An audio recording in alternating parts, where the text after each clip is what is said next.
66 million साल पहले की धरती पर एक सामान्य सुबह थी। सूरज की किरणें धीरे धीरे जंगलों और मैदानों पर गिर रही थीं।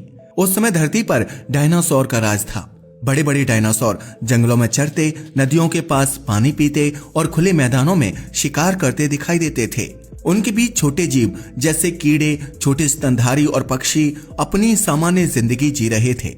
पूरी धरती का वातावरण आज की तुलना में काफी गर्म और नमी वाला था। आसमान साफ और नीला था। पक्षियों की चहचहाहट हर जगह सुनाई दे रही थी। कोई नहीं जानता था कि सामान्य दिन की सुबह के बाद पूरी धरती का चेहरा बदलने वाला है। उसी समय दूर अंतरिक्ष में एक बड़ा गोला जो आकार में लगभग 10 से 12 किलोमीटर चौड़ा था, अपनी तेज गति से सूर्य की परिक्रमा करते हुए धरती की ओर बढ़ रहा था। यह कोई आम उल्का नहीं था, बल्कि उस समय की धरती के लिए विनाशकारी था। इसका नाम आज हम जानते हैं, चिक्सुलव एस्टेरॉइड। यह धरती की सतह पर गिरते ही इतने बड़े प्रभाव डालने वाला था कि पूरा जीवन इससे प्रभावित होने वाला था। उस समय धरती पर लोगों की तरह चेतना नहीं थी, यानी कोई सोचने वाला जीवन नहीं था, लेकिन जानवर और जीव अपने तरीके से बदलाव को महसूस कर सकते थे। बड़े डायनासोर शायद अपने शिकार की तलाश में थे, मगर छोटे जानवर और पक्षी अचानक आकाश की तरफ देखने लगे। आकाश में कुछ अजीब चमक दिखने लगी जो पहले कभी नहीं देखी गई थी। यह चमक धीरे धीरे बढ़ रही थी। जब यह उल्का धरती के वायुमंडल में प्रवेश करता है तो वह इतनी तेज गति से आ रहा था कि हवा में दबाव और तापमान अचानक बढ़ने लगे। उल्का आग के गोले में बदल गया। इसकी ऊष्मा इतनी अधिक थी कि आसमान का रंग बदलने लगा। यह दृश्य सिर्फ तेज चमक नहीं था, बल्कि उस समय आकाश आग की लपटों की तरह चमकता हुआ दिखाई दे रहा था। यह पहले संकेत थे कि धरती का सबसे बड़ा बदलाव शुरू होने वाला है। उसी समय धरती पर प्राकृतिक प्रक्रिया भी सामान्य रूप से चल रही थी। नदियों का पानी बह रहा था, पेड़ अपनी जड़ों में पोषक तत्व खींच रहे थे और समुद्र में जीव अपने रोजमर्रा के काम में व्यस्त थे। लेकिन यह सामान्य दिन अब समाप्त होने वाला था। उल्का जैसे ही धरती की सतह से टकराता है, वह बहुत जोरदार धमाके के साथ फट जाता है। वह मिट्टी और पत्थरों को क्षण भर में भस्म कर देता है। इम्पैक्ट के समय इतनी गर्मी पैदा होती है कि आसमान के ऊपर जो दिखाई देता है वह सूरज की तुलना में ज्यादा उज्जवल दिखाई देता है। इस विस्फोट से न केवल पास के इलाके में बल्कि हजारों किलोमीटर दूर तक ध्वनि और कंपन फैलते हैं। धरती की सतह जैसे झुलस जाती है। इम्पैक्ट के कुछ ही मिनटों के अंदर उस जगह पर विशाल का एक क्रेटर बन जाता है। यह क्रेटर करीब 180 किलोमीटर चौड़ा था। जमीन जो पहले ठोस थी, उल्कापिंड की टक्कर के बाद तरल की तरह फैल जाती है। विस्फोट से निकलने वाली ऊष्मीय तरंगें और धुएं का बादल तुरंत आसमान में फैल जाता है। इस दौरान लावा और पत्थरों की बारिश पूरे वातावरण को प्रभावित करती है। धरती की सतह पर जो जंगल और वनस्पतियां थीं, वे तुरंत जलने लगती हैं। आसमान में उठे धुएं और राख से सूर्य की रोशनी धरती तक नहीं पहुंचती। यह समय धरती के जीवन के लिए सबसे खतरनाक था। जो जीव उस समय बाहर थे, वे खतरे को महसूस कर सकते थे। बड़े डायनासोर और अन्य जीव अचानक अपने ठिकानों की ओर भागते हैं। कई समुद्री जीव भी इस बदलते वातावरण से प्रभावित होते हैं। इस विस्फोट की ऊर्जा इतनी अधिक थी कि समुद्र के पानी में विशालकाय लहरें उठती हैं। यह सुनामी जो कई मीटर ऊंची होती है, पूरी तट रेखा को नष्ट कर देती है।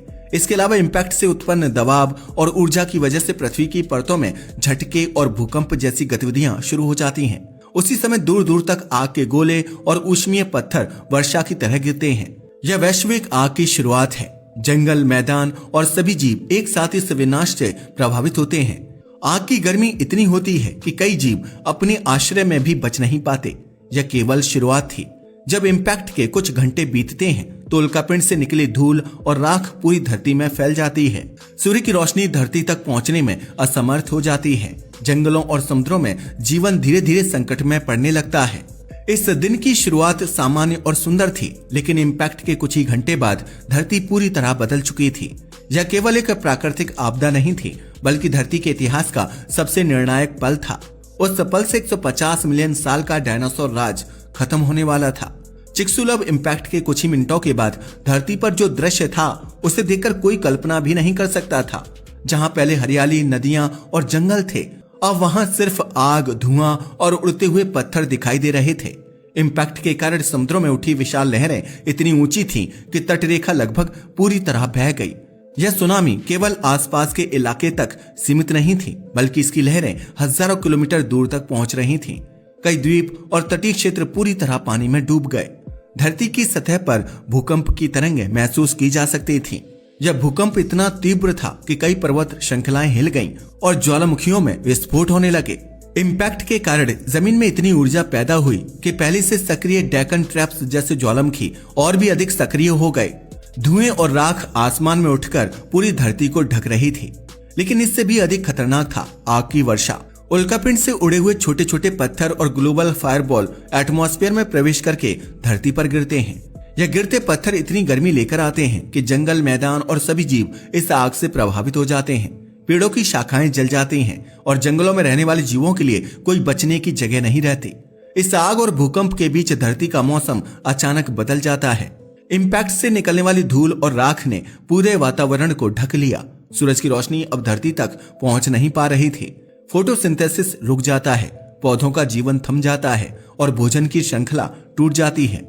जो जीव छोटे थे वे भूमिगत छिपकर थोड़े समय तक जीवित रह सकते थे, लेकिन बड़े डायनासोर जिन्हें ज्यादा भोजन की आवश्यकता थी जल्दी प्रभावित होने लगे। गर्मी और आग के तुरंत बाद धरती का तापमान अचानक गिरना शुरू हो जाता है। यह ग्लोबल डार्क विंटर था। महीनों तक सूरज की रोशनी धरती तक नहीं पहुंचती। नदियों का पानी भी धीरे धीरे ठंडा हो जाता है। समुद्रों की सतह पर जमी हुई परतें जीवन के लिए मुश्किलें खड़ी करती हैं। पेड़ और पौधे धीरे धीरे मरने लगते हैं। यह समय धरती के सभी जीवों के लिए सबसे कठिन था। बड़े डायनासोर पहले मरते हैं क्योंकि उनका शरीर अधिक ऊर्जा और भोजन की मांग करता है। छोटे स्तनधारी और पक्षी जो जमीन में या छिपकर रह सकते थे कुछ समय तक जीवित रहते हैं। समुद्री जीवन भी प्रभावित होता है। कोरल रीफ, छोटे और बड़े समुद्री जीव सभी भोजन की कमी और जलवायु परिवर्तन से प्रभावित होते हैं। इसके अलावा इम्पैक्ट से निकले रासायनिक तत्व जैसे सल्फर और धूल ने वर्षा का रासायनिक संतुलन भी बदल दिया। एसिड रेन की स्थिति उत्पन्न होती है। यह केवल धरती की सतह को नहीं बल्कि महासागरों में भी जीवन को प्रभावित करता है। इस तरह इम्पैक्ट के कुछ ही घंटे और दिनों में पूरी धरती का वातावरण बदल गया। धरती पर शोर और हलचल अब धीरे धीरे खत्म होने लगी। जंगल में पहले की तरह जीवन नहीं रहा। नदियों और समुद्रों में भी जीवन संकट में था। इम्पैक्ट के परिणाम स्वरूप समुद्र में उठी लहरें और आग की बारिश ने पृथ्वी पर जीवन के लिए असहनीय परिस्थितियां पैदा कर दी।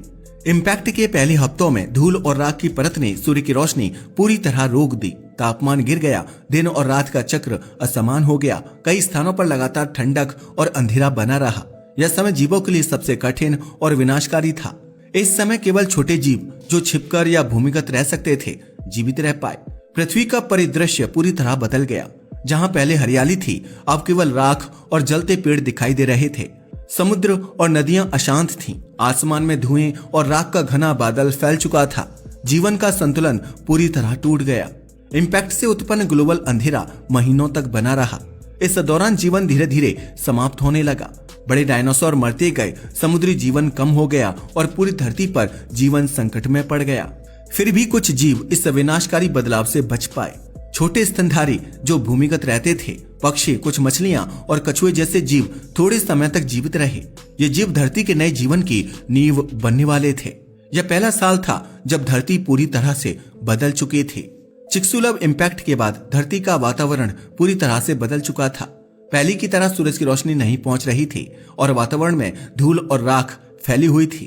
बड़े डायनासोर समाप्त हो चुके थे। जंगल जलकर राख हो गए थे और समुद्रों में जीवन मुश्किल में था। लेकिन प्रकृति की अद्भुत शक्ति अब दिखने लगी। छोटे स्तनधारी जो भूमिगत रहते थे अब सुरक्षित थे। वे भूमिगत छिपकर भोजन ढूंढते और अपनी पीढ़ियों को आगे बढ़ाते। छोटे पक्षी, कीड़े और समुद्री जीव धीरे धीरे बढ़ने लगे। इन छोटे जीवों के जीवन ने धीरे धीरे धरती पर जीवन की वापसी की नींव रखी। कुछ सालों के भीतर वातावरण में मौजूद राख और धूल धीरे धीरे नीचे गिरने लगी। सूर्य की किरणें अब धीरे धीरे धरती तक पहुंचने लगी। तापमान भी सामान्य होने लगा। इस समय जो जीव बच गए थे वे नए वातावरण के अनुकूल ढलने लगे। छोटे स्तनधारी नए तरह के भोजन और सुरक्षा के तरीकों को अपनाने लगे। पक्षी भी नए स्थानों में बसे। धरती पर पहले की तरह बड़े पेड़ नहीं थे, लेकिन छोटे पौधे, जड़ी बूटियां और घास धीरे धीरे उगने लगे। मिट्टी में बची नमी और छोटे जीवों की गतिविधि ने मिट्टी को उपजाऊ बनाना शुरू कर दिया। जीवों और पौधों की यह छोटी लेकिन लगातार बढ़ती हुई गतिविधि धीरे धीरे पूरे इकोसिस्टम को फिर से सक्रिय कर रही थी। समुद्र में भी बदलाव शुरू हुआ। छोटी मछलियां, कोरल रीफ के कुछ जीव और समुद्री कीड़े धीरे धीरे बढ़ने लगे। समुद्र का तापमान सामान्य होने लगा और जल में ऑक्सीजन का स्तर फिर से बढ़ा। इस समय समुद्री जीवन धीरे धीरे पुनर्जीवित होने लगा। धरती के कई हिस्सों में नए पौधों की वृद्धि शुरू हुई। छोटे पौधे उगकर मिट्टी को बांधने लगे और जमीन की उपजाऊ क्षमता बढ़ाने लगे। इस प्रक्रिया में धरती पर फिर से हरियाली लौटने लगी। घास के मैदान और छोटे पेड़ धरती की नई पहचान बनने लगे। छोटे जीवों की वृद्धि ने खाद्य श्रृंखला को फिर से जोड़ना शुरू किया। छोटे स्तनधारी और पक्षी नए पौधों और कीड़ों पर निर्भर थे। धीरे धीरे यह नया संतुलन बड़े जीवों के लिए भी आधार बनने लगा। हालांकि बड़े डायनासोर वापस नहीं आए, लेकिन उनके स्थान पर नए प्रकार के जीव उभरने लगे। इम्पैक्ट के लगभग 10 साल बाद धरती पर जीवन का दृश्य बदल चुका था। जहां पहले मौत और विनाश था, अब वहां नई हरियाली और जीवन का संकेत दिखने लगा। छोटे पेड़, जंगली पौधे और घास के मैदान धीरे धीरे फैले। समुद्रों में छोटी मछलियों की संख्या बढ़ी और भूमि पर छोटे स्तनधारी और पक्षी सामान्य जीवन जीने लगे। यह एक धीमी लेकिन निश्चित प्रक्रिया थी। इम्पैक्ट के तुरंत बाद का विनाश अब धीरे धीरे मिटता जा रहा था और धरती की नई तस्वीर उभरने लगी थी। इस नई दुनिया में जीवन का तरीका पहले से बदल चुका था। इम्पैक्ट के 50 साल बाद कई जगहों पर हरे भरे मैदान और नए जंगल दिखाई देने लगे। समुद्रों में जीवन की विविधता भी बढ़ी। इस पूरी प्रक्रिया से यह स्पष्ट होता है कि धरती के जीवन में विनाश और पुनरुत्थान दोनों ही अनिवार्य हैं। इम्पैक्ट ने बड़े जीवों और पहले के इकोसिस्टम को समाप्त किया, लेकिन छोटे जीवों और पौधों ने धीरे धीरे जीवन को नई दिशा दी। यह प्रक्रिया आज भी धरती पर जीवन को आकार देती है। इस तरह चिक्सुलब इम्पैक्ट का विनाश केवल अंत नहीं था, बल्कि जीवन के नए अध्याय की शुरुआत थी। जो जीव बच गए उन्होंने धरती को नई पहचान दी। पौधों, छोटे स्तनधारी पक्षी और समुद्री जीवों की यह नई पीढ़ी धरती के जीवन को फिर से जीवित करने वाली थी। धरती ने फिर से खुद को सुधार लिया। इम्पैक्ट के बाद का विनाश धीरे धीरे मिटा और जीवन ने नई हरियाली और विविधता के साथ अपना मार्ग खोजा। इस घटना ने यह भी सिखाया कि जीवन की शक्ति कितनी मजबूत होती है और कैसे छोटे जीव बड़े इकोसिस्टम की नींव बन सकते हैं। आज के लिए बस इतना ही। वीडियो पसंद आया हो तो इसे लाइक और शेयर करें। धन्यवाद।